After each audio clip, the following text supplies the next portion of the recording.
A very warm welcome to our esteemed guests. Good morning to our audiences in the US, and a very good evening to the audiences joining us from Europe and Asia. I'm Malvika, the moderator for today's conversation. Thank you so much for each and every one of you for joining us live today. This is the 6th episode of Biotechnology, an ongoing series of conversations with experts in the biotech industry. Here, guests share with us their thought leadership, their views on how the industry has evolved, their journeys and their perspectives on emerging trends and upcoming challenges. This is also part 2 of the series, The Journey of Oral Insulin, the Oramed story. In the last episode, we spoke to Mr. Miriam Kidron, CEO of Oramed Pharmaceuticals, where he talked about the journey so far and the vision forward. In today's session, the panel will explore the science behind oral therapeutics in greater detail and its applications. On the panel today, we are proud to welcome Professor Avram Hershko, Nobel laureate in chemistry, Hello. 2004, Dr. Miriam Kidron, CSO at Oramed Pharmaceuticals, Dr. Nupur Mehrotra, co-founder and COO at Premise Biotech, and Dr. Prabhuda Kundu, co-founder and managing director at Premise Biotech.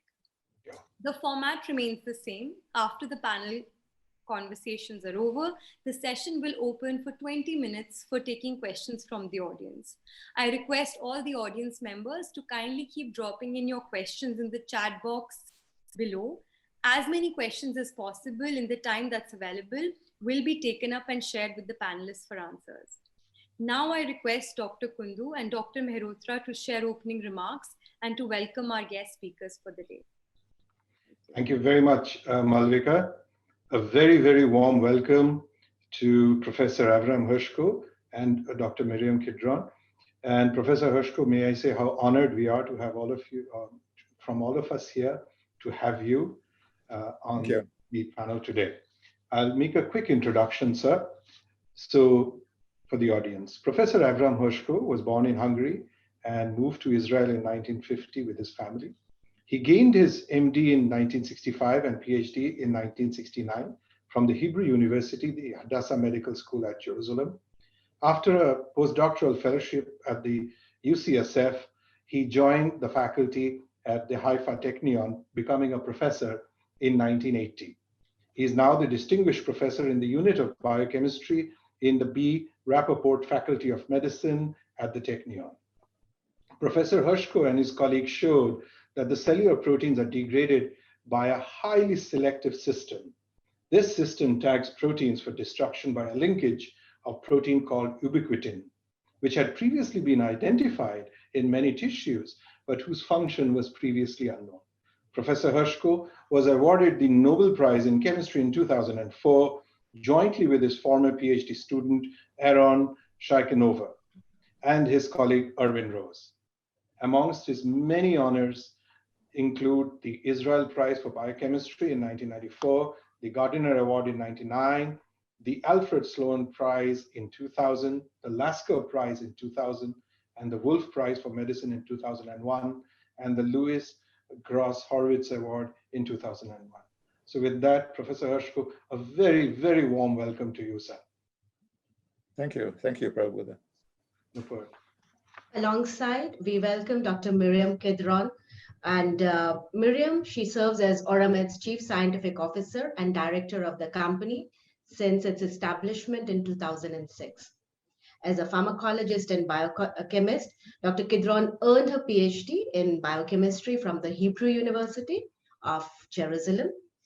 For close to 20 years, she has been a senior researcher in the diabetes unit at Hadassah Hebrew University Medical Center in Jerusalem.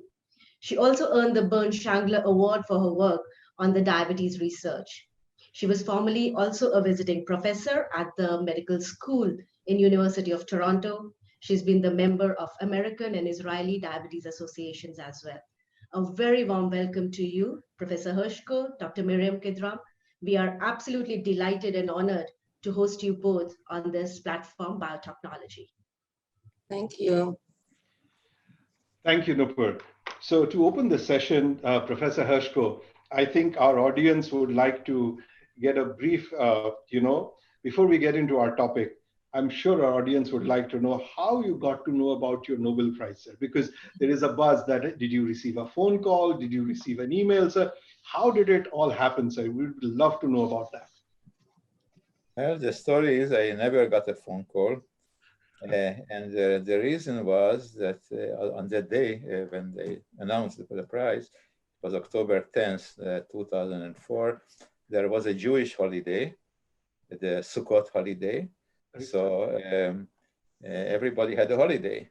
They tried from Stockholm to call the laboratory, but nobody was there. They tried then to call my home. They had these 2 phone numbers. They didn't have a cell phone of everybody at that time, but they had these phone numbers, so nobody was home. And the reason we weren't home, because we took 4 granddaughters to a swimming pool to have a good time. And they were small then, aged 4 to 10, all of them daughters. Yeah. So we had a great time there.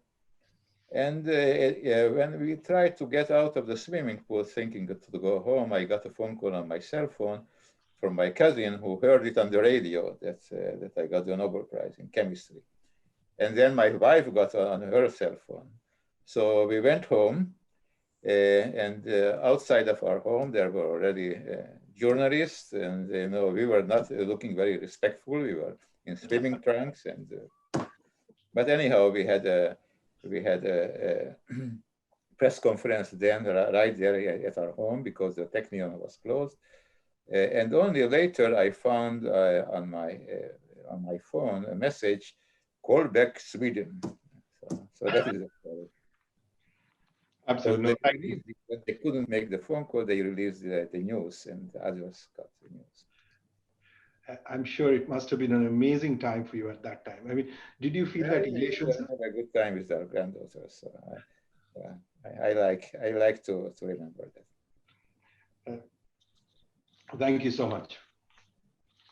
Miriam, this would be a question to you then. How did you get to meet Professor Hershko, and how did this journey of working together start? So actually, we got to meet Professor Hershko's student. He had a lot of students, of course, and he still have a lot of students. But one of his students that I know him, and he was kind of involved in our formulation, in our work. So he told me, listen, you need to get Professor Hershko to be one of your consultants. So we spoke with him, and I have to admit, I don't know if you remember it, Professor Hershko, but you said, I have to say that Professor Hershko does not do a lot of consulting. He does not like to do it so much. That I have to admit, and I am very proud that he was willing to come into our company and help us in the development. And later on, if you will want, I can elaborate on it. But when we met and we told him what we are doing and how we are doing, I always remember that he said, Miriam, this is the way to give oral protein. I don't know if you remember it, Professor Hershko. Yeah, I do. And this, I always quote it because for me, it was the one compliment in a lifetime. And that's how we met. And since then, Professor Hershko helped us a lot in developing the formulation. Wonderful. So if I may add, Sorry, Professor. I had a secret diabetes connection. I never practiced, so I never had a diabetes patient. But I taught for many years medical students biochemistry on diabetes. So I knew quite a bit about the molecular basis of diabetes. So that was one of the reasons that I was interested. And of course, I understood the importance of oral administration of insulin instead of all the agonists that diabetic patients go through. Yeah. Wonderful. It's absolutely heartening to hear this story. And do you remember, Miriam, which year was that? Or no, I don't remember. Okay. But it was many years ago. It's over 10 years, no? Yeah, about 12 years now. I'm sure. 12 years already, yeah. Yeah, many years ago. It's the very beginning. And actually, this is a connection to you, to Primas, because one of the materials that we are using, the SBTI, in which Avram are help us in the past and helping us now, was manufactured, the first time was manufactured by a different company. And I don't know, Prabhuda, if you want to tell the story, how we met. And Professor Hershko, he's the one that brought us to the real formulations that we are using now, using what you are manufacturing to us, the SBTI, the proper SBTI that we are using in all our pipeline, not only in the insulin. Miriam, I can bring it up. I will bring it up a little later, but let it continue. I think we have lots of stories between ourselves, but I'll let Nupur continue now. Okay. Thank you, for sure. I remember the stories very fondly as well. But absolutely, as Professor Hershko said, Miriam, this protein oral delivery technology, something which you call as pods, it's a very powerful tool. Would you be able to tell us and all our audience, how did you get to the concept of it and how did you develop it? So as you know, any science is not by one person. It's a teamwork.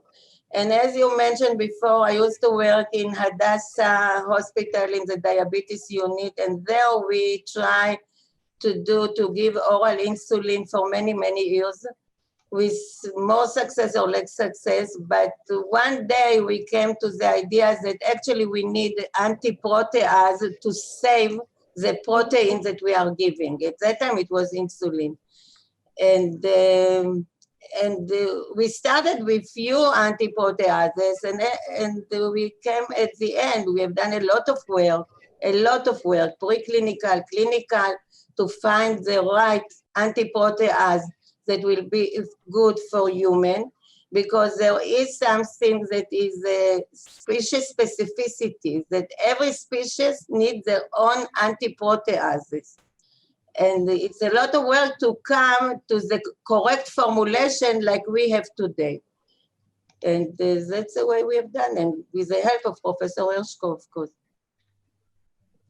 Yes, I am going to extend this question to Professor Hershko. So how do you see the role of protease inhibitors or antiproteases in the delivery of oral proteins and peptides? It's clear that when you try to give a protein or a peptide orally, there are two major problems. One is that it will be destroyed. It will be destroyed in the stomach by the acid, by the acidity, by the protease, the major protease that is in the stomach, pepsin. And if it escapes the stomach, it will get to the small intestine, where it will be destroyed by proteases that are secreted from the pancreas, like trypsin and chymotrypsin. And whatever is not destroyed will have a problem to get absorbed through the intestine. So that was the reason why insulin and other protein drugs were given by injection, which is a big problem when a drug like insulin has to be given every day or has to be given by pump, which also has its problems. So obviously, we try to overcome these difficulties. Now, the difficulty in the stomach that was done before me by Oramed, it was done by a capsule that has a coating which will allow it to escape the stomach, entry-coated. So the insulin is within a coated capsule. The capsule will not open in the stomach. It will open only the more basic pH of the small intestine. So that takes problem of the stomach. Now we got to the intestine, and we have these problems of destruction of a protein and absorption. Absorption, there are enhancers of absorption, such as EDTA in this capsule. There are others, and it works quite well. So that will take care of the absorption. But the destruction was a big problem. And when I got to meet Miriam for the first time, they already had the idea of using proteinase inhibitors from from soybean, which were available at that time. You could buy them from Sigma Chemical Company as a mixture of two inhibitors.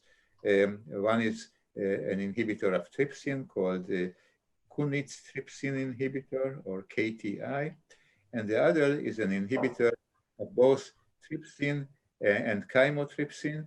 It is called Bowman-Burke inhibitor, or BBI. It is a two-headed inhibitor. It has a site to inhibit both trypsin and chymotrypsin. So when I got there, they tried to use that, but they had each batch of what is called SBTI, soybean trypsin inhibitor, which is a mixture of these two. Each batch had different problems. Some worked and some didn't work. So with my former student, as you mentioned, Arya Meir, Miriam noted that there was a correlation that those batches that didn't work well had less BBI. They had KTI and the KTI was active, but they had less BBI. And actually BBI is very important because it inhibits the other major protease, chymotrypsin. So if you inhibit one, it's not enough. You have to inhibit both to let the insulin escape.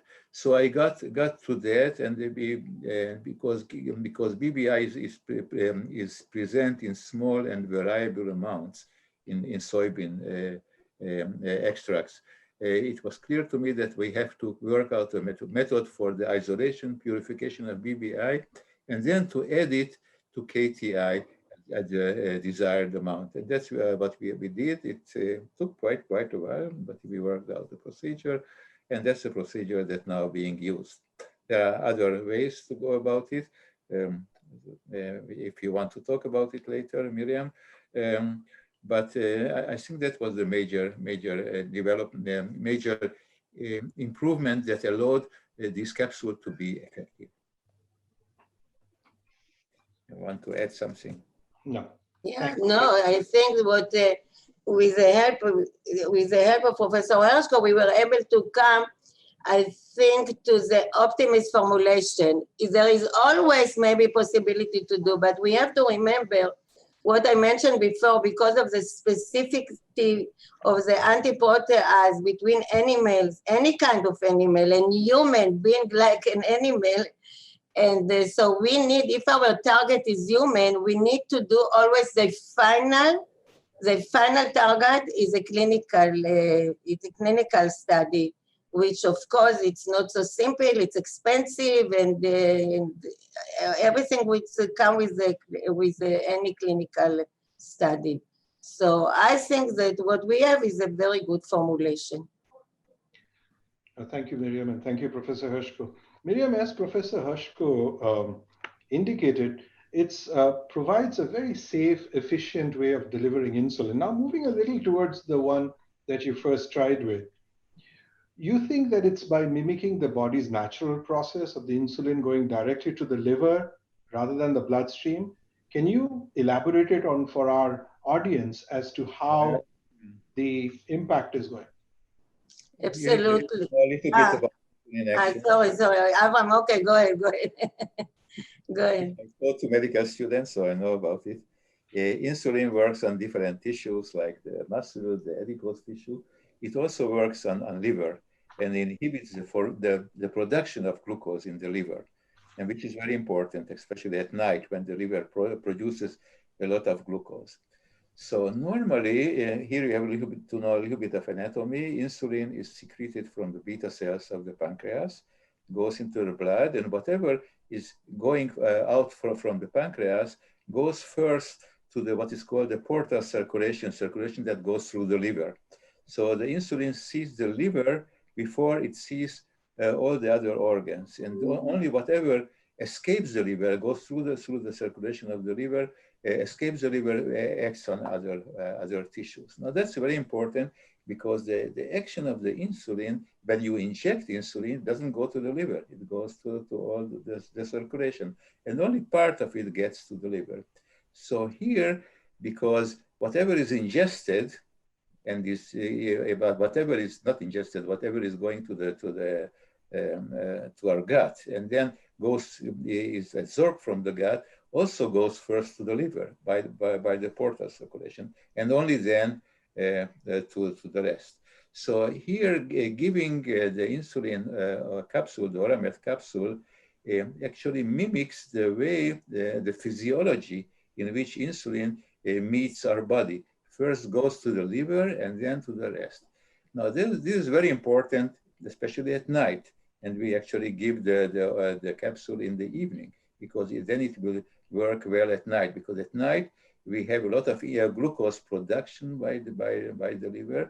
And the insulin, oral insulin that goes directly to the liver is presented at high concentration and will inhibit the production of glucose, and therefore the elevation of glucose levels during the night. And that's a very important part of the treatment. And may I add, with your permission, Avram, may I add only one point, is that the pancreas produces more insulin. I mean, the liver sees more insulin than the circulation. The liver can take care of over insulin. It sees like, I think it's more than 2 times the insulin that needs to get to the circulation. The liver uses the insulin for what it's doing, the gluconeogenesis, everything. They're using the insulin, and there is a special enzyme that cut off the excess of insulin. And due to it, what Professor Hershko said, that when we use Oramed insulin, oral insulin, we are not afraid of hypoglycemia, because the first pass is the liver, and we know that the liver can get around with a high amount of insulin. And that's why we have shown in our clinical studies that we do not have a hypoglycemia effect, which is very, very important when when giving insulin. Well, thank you, Miriam.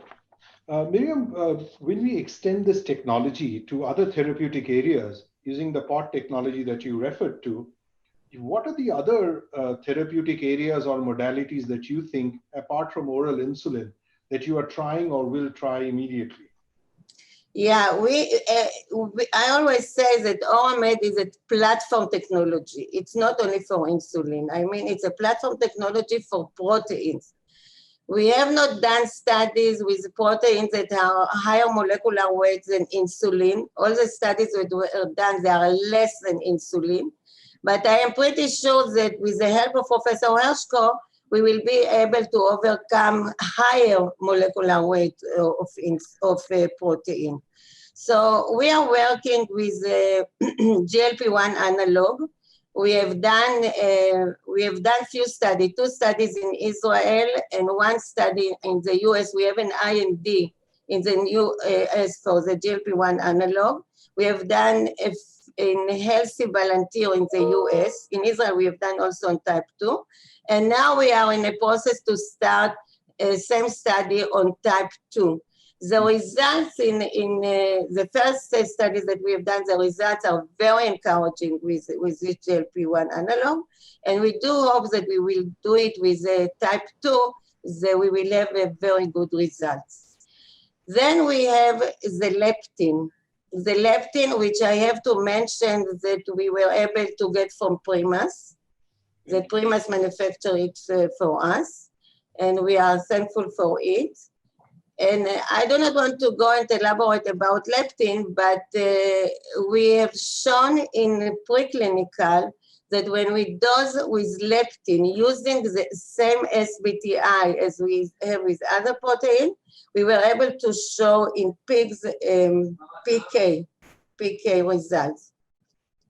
Now we are towards the end. We have done a study. We don't have yet all the results with the type 1 because, of course, to use leptin for obesity, we cannot do it in a short time. So we decided to do it on type 1 to show there is in the literature, if you give leptin to type 1, you can show reduction of glucagon. So we have done a first study here in Israel on type 1 with leptin. We are waiting for final results. It was a preliminary study. I don't think we will have PD results, but it was important for us to show the safety issue. So far with the safety issue, I know that we do not have any safety issue with it. And we will see once we will have the results, how we will proceed, how many people, etc. But it looks promising, the leptin results. I hope it will be a good molecule for it. But of course, it's a long, long way. Long way. Thank you, Miriam. Go for it. Absolutely, long way, Miriam. Yes, another uses maybe anything that goes with for small molecular peptides, such as growth hormone. It could be a good way to introduce it to children who need it. I think it may have a good implication in vaccination, because actually for vaccine you don't need a big protein. You need small peptides that are presented to the immune cells, and if we can prevent their degradation in the gut, they will go, and it will be good, for example, in third world countries where injection may be a problem, or now you hear about the COVID thing to transport these antigens, where it will be very difficult. But to give a capsule containing already peptides which are antigenic might be a good solution. So there are all kinds of solutions that you can see, all kinds of uses that you can see other than in diabetes. Yeah, thank you, Avram, for mentioning the vaccine. I always said that it will be much better to ship everyone into home a capsule in an envelope, rather than come to the clinic and have an injection. You swallow it and there will be much, much less side effect, no side effect with it, and it will solve the problem of the world. But we have to do a lot of work with it. Yeah. Absolutely. I think we're all encouraged, and we do want to see the results, as you said, Miriam and Professor Hershko, that there could be an application in multiple areas.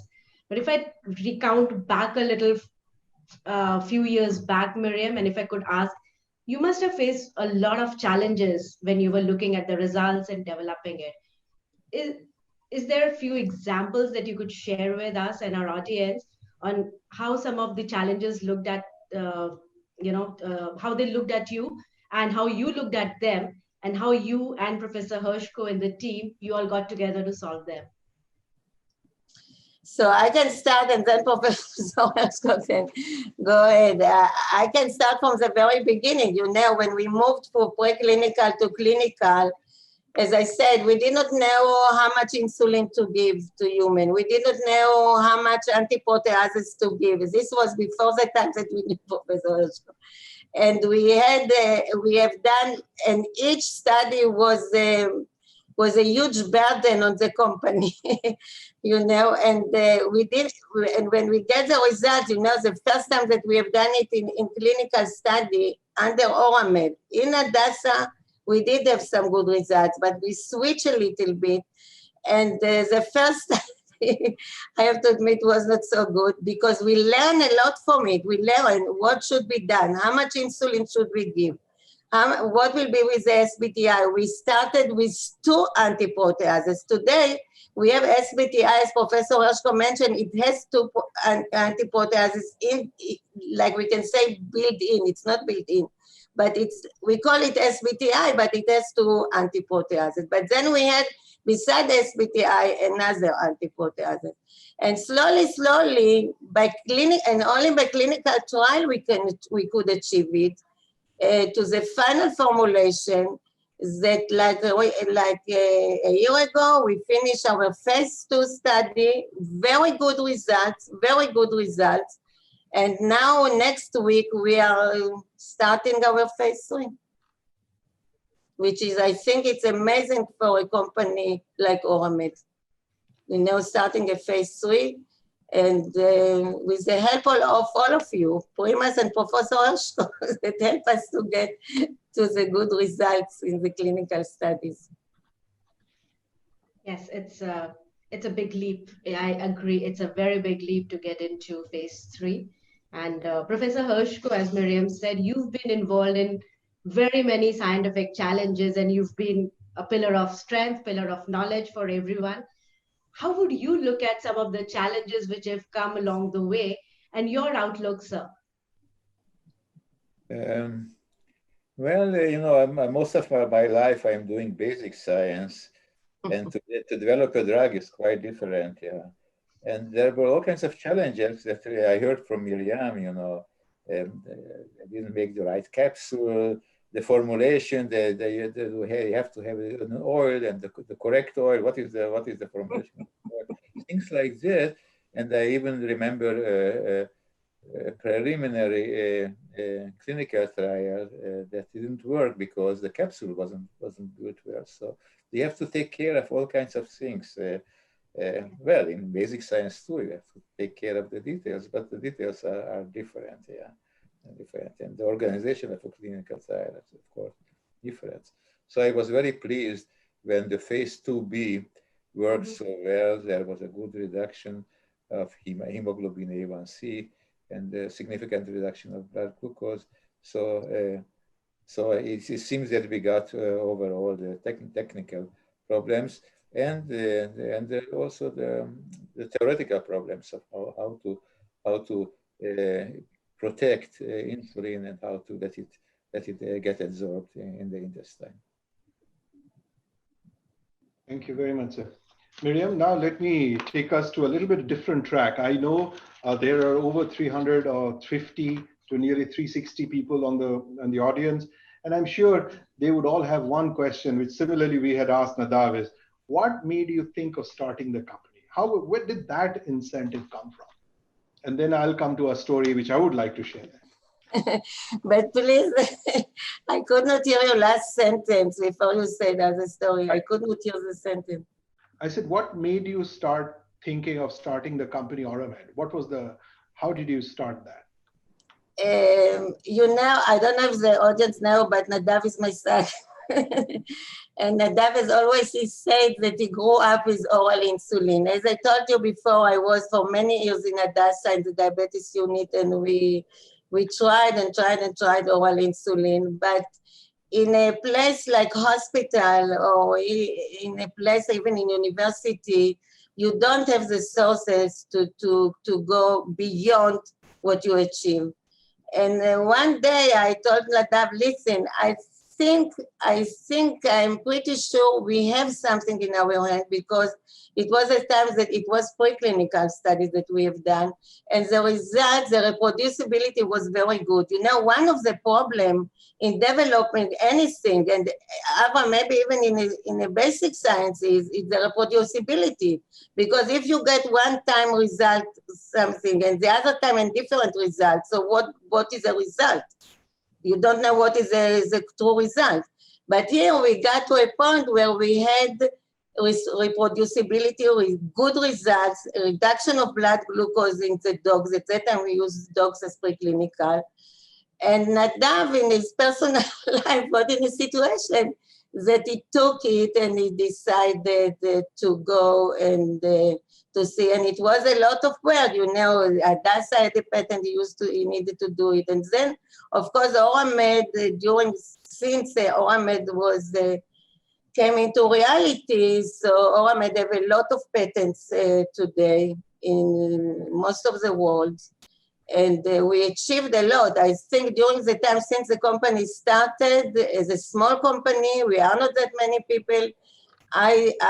We achieved a huge amount of everything that we have done, and I think it's nice. No, thank you, Miriam. And I think this is the time I would like to tell this story for the audience. So Nupur and I were traveling to the US in 2013 around April to the Bio Convention. And this was a first for all of us. We had never been to such a large conference. And when we walked in there were about these thousands and thousands of people and booths, hundreds of booths. And we set up ours in the India convention area, which the government of India and DBT had very kindly taken on our behalf.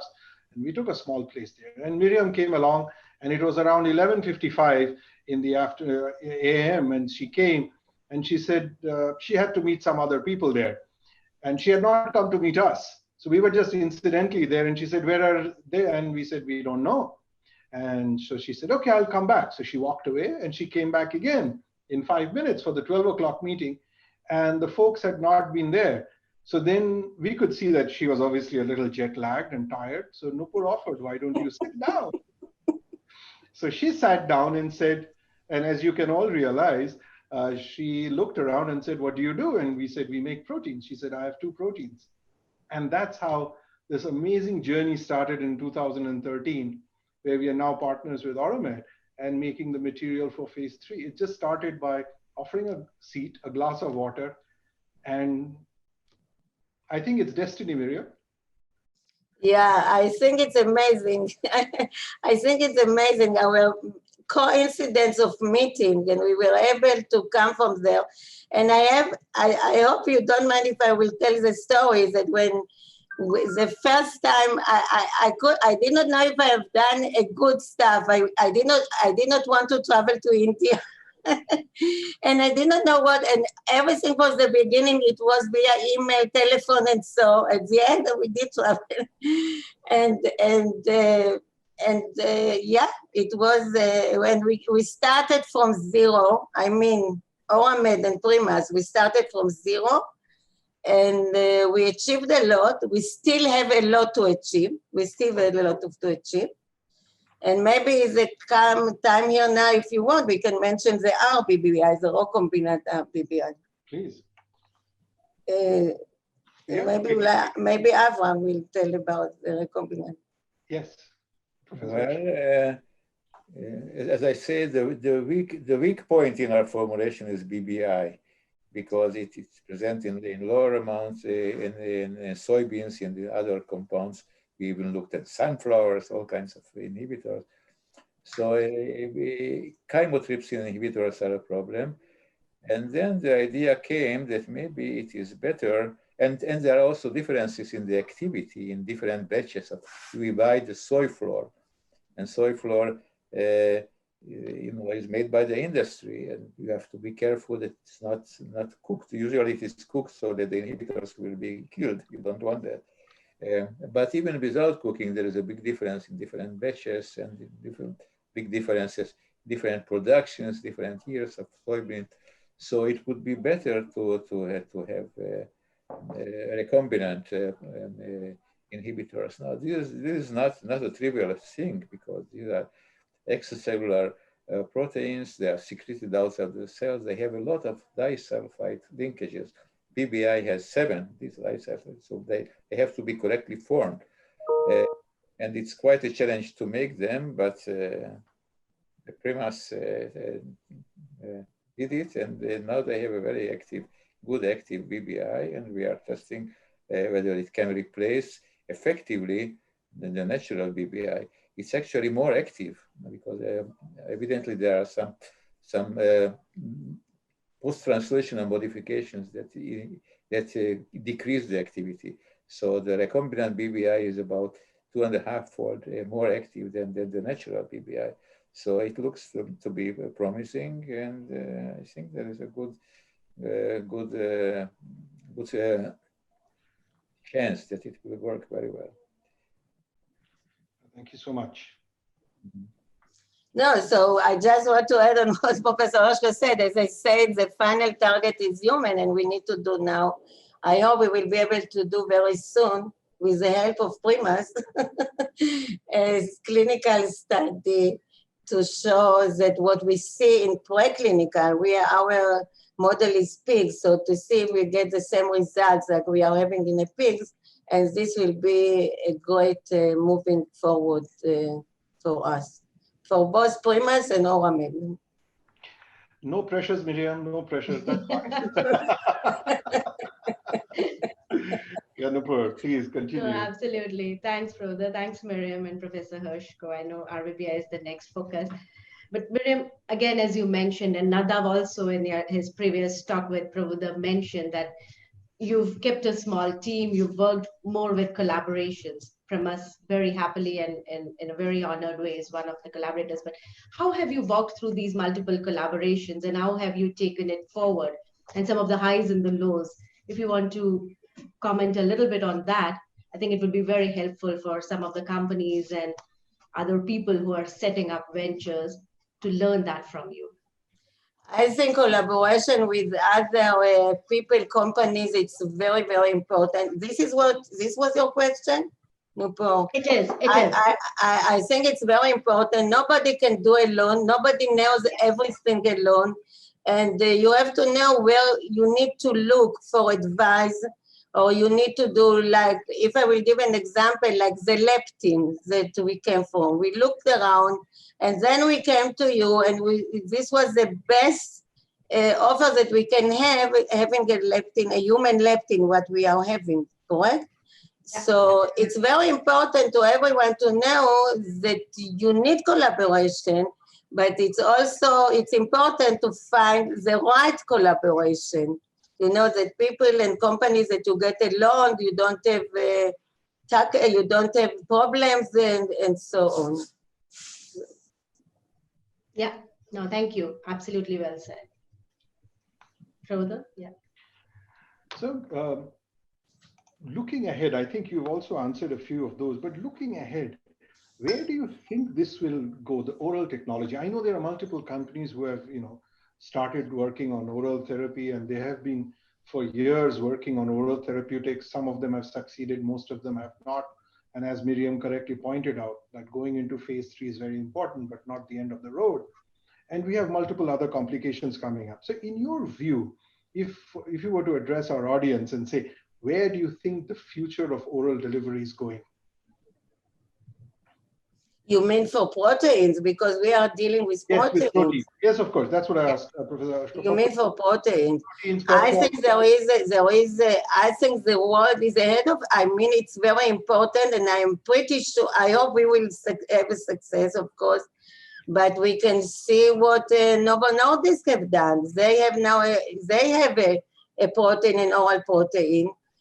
And their protein, they have the GLP-1 analogs. Their GLP-1 analogs, they have it as an oral protein. But I have it to say that, I don't know if it's good to say it or not, but our bioavailability is much higher than what they have. I think, maybe I should not say it, I don't know.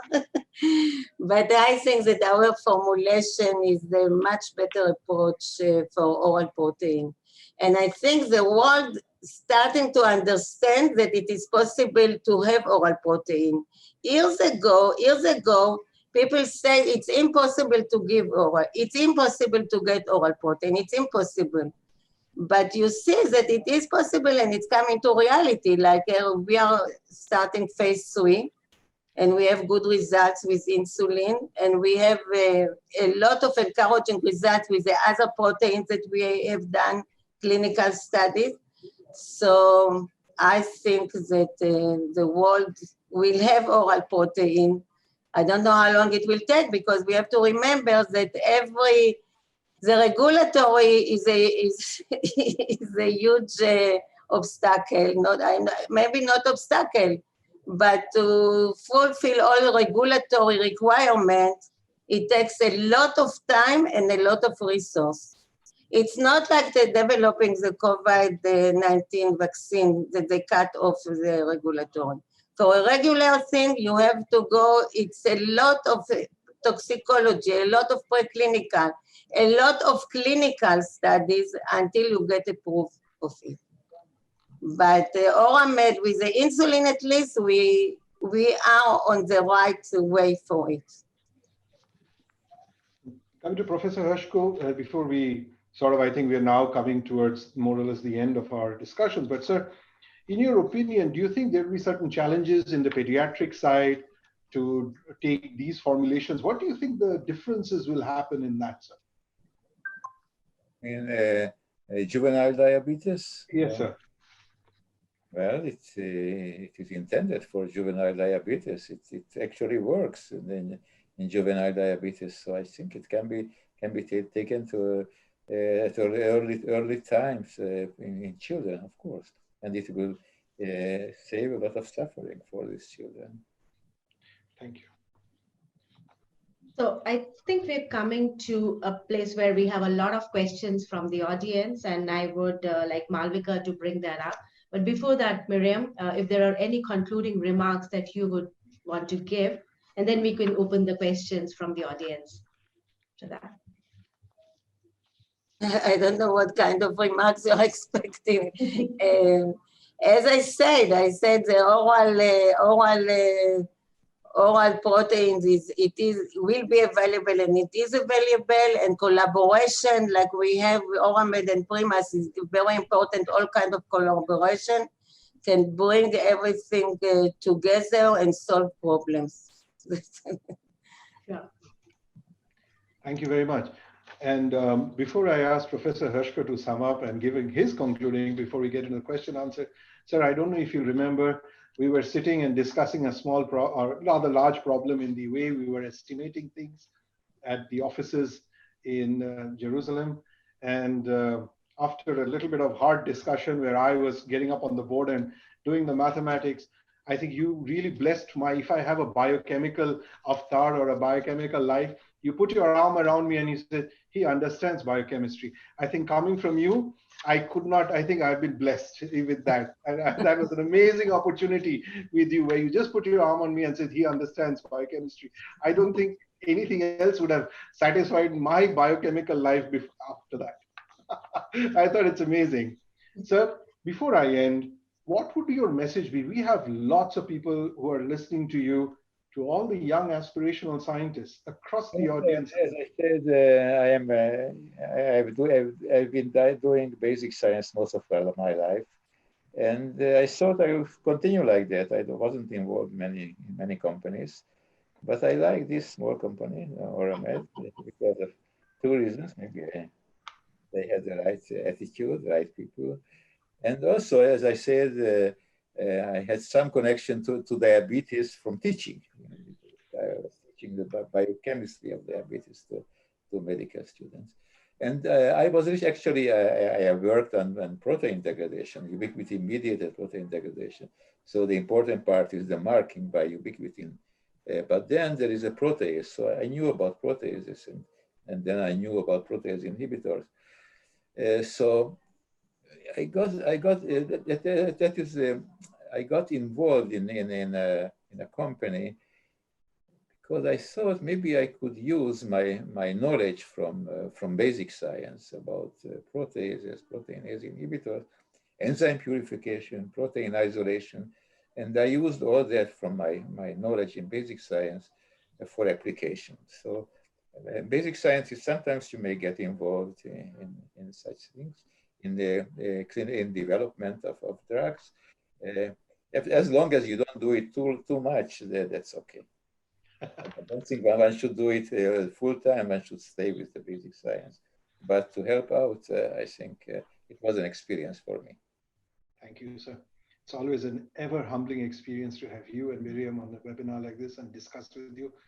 You are both amazing people, and it's absolutely fortunate for us to even have to know you and know you personally. Thank you so much.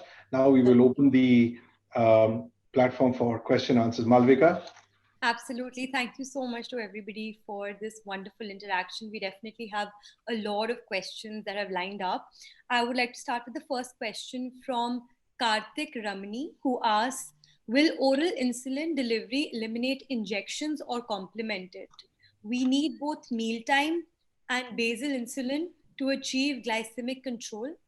What is the Oramed experience in achieving this? Maybe Miriam, you want to answer this? Okay. So actually the oral insulin is not to avoid the injection. Let's start with type 2. The idea in type 2 is to start the oral insulin before the injection of insulin. And by doing it, we will avoid at the end of the day of the injection of insulin, because we have to remember that even though today there is a variety of medication for type 2, but still at the end of the day, 50% of the people of type 2, they will need the injection of insulin. And taking oral insulin, it will avoid, excuse me, excuse me. And type 1, it will not be to avoid the injection, but it will help them in a better control of the diabetes. All right, wonderful. Ghosh asks, is glucose production by the liver temporarily regulated in this case? Is it regulated normally? Yeah. Well, that I can tell you from my lectures to medical students. Yeah, it is regulated by hormones, by insulin. It is inhibited by insulin. It is regulated by glucagon. It is stimulated by glucagon when there is a need normally for glucose production. So it is regulated by hormones. And the mode of the hormonal regulation is known. Yeah. The details, which enzymes are involved. Right. Swaroop Bhattacharya asks, will this insulin be able to correct hypoglycemia?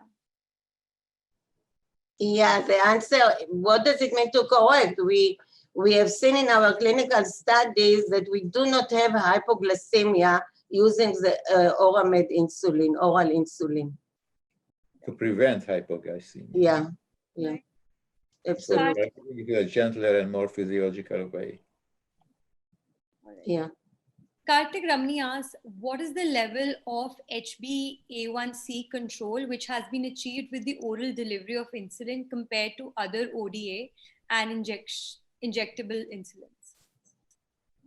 I did not hear well I did not hear the question about hemoglobin A1c. What is the level of hemoglobin A1c that we are going to treat? Yeah. What is the level of control compared to other oral deliveries and injectable insulins? In our study, we have done study, we started, the people were from 7.5% hemoglobin A1c up to 12% hemoglobin A1c. In the phase 3, it will be from 7.5 to 11% hemoglobin A1c. We think that it will be good for all. What we have shown it in the phase 2b, that even people that have three medication of anti-diabetic, they are still on a high hemoglobin A1c, but adding Oramed insulin, oral insulin, we were able to reduce with more than 1% reduction of hemoglobin A1c. But today the target is to go below 7% hemoglobin A1c. And we will see in our phase 3, hopefully we will get to that target. All right. The next question is from True Rogers. He asks, is it important to target certain sections of the intestine for maximal absorption into the hepatic portal vein for hepatic delivery of the insulin? Avram, you want to answer? We don't know much about it, and also it's not clear how can we achieve that, to target different segments of the small intestine. The current methodology is just to open the capsule, the enteric-coated capsule in the small intestine as the pH rises. To target it to different places, you would need some other controls. There are such things, but much more expensive. So we didn't think about it. And I'm not sure it's worth to go to all the expense. I'm not sure there will be a big difference between different segments of small intestine as for absorption. So the answer is, I don't know the answer. All right. The next question is from an anonymous watcher who asks, any side effects of giving insulin orally along with protease inhibitors? No, we have not seen. It's amazing. It's amazing the safety of this formulation. We have not seen, I mean, there is always side effect when you do a clinical study, of course, but there was no difference between the placebo and the active in the phase 2b, no different at all. And the serious adverse events that we had, all of them were non-related to the formulation, all of them non-related to the formulation. So it is a very, very, very safe formulation. We have to remember that the antiprotease that we are using at the end of the day, it starts from soy flour, it starts from a food.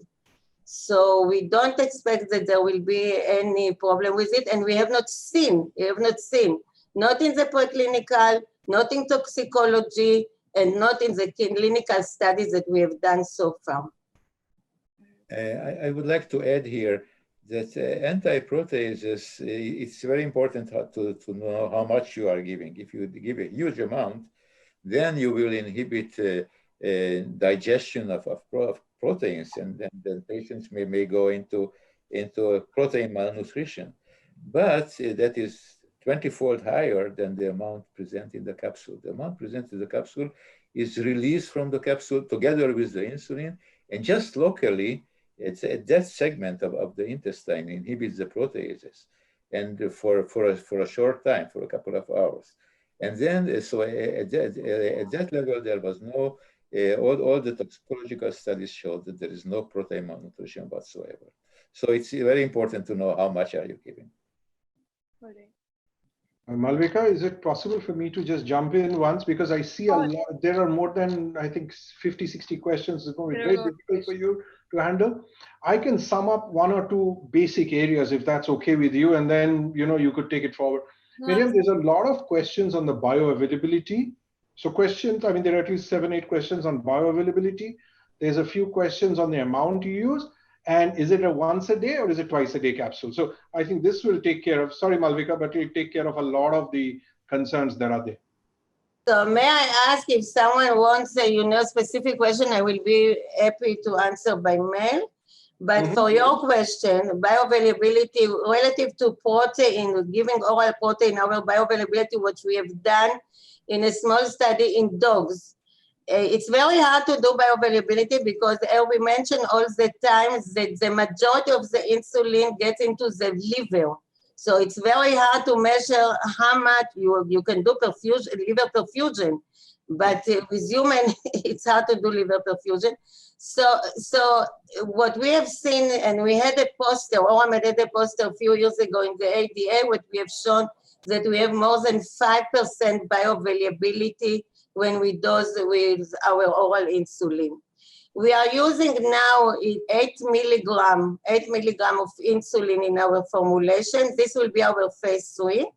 It will be either once a day or twice a day. We have very good results with once a day, very good results with once a day in the evening. But we decided to go ahead with twice a day, maybe in a longer period of time, because phase 3 is for 6 months and 12 months.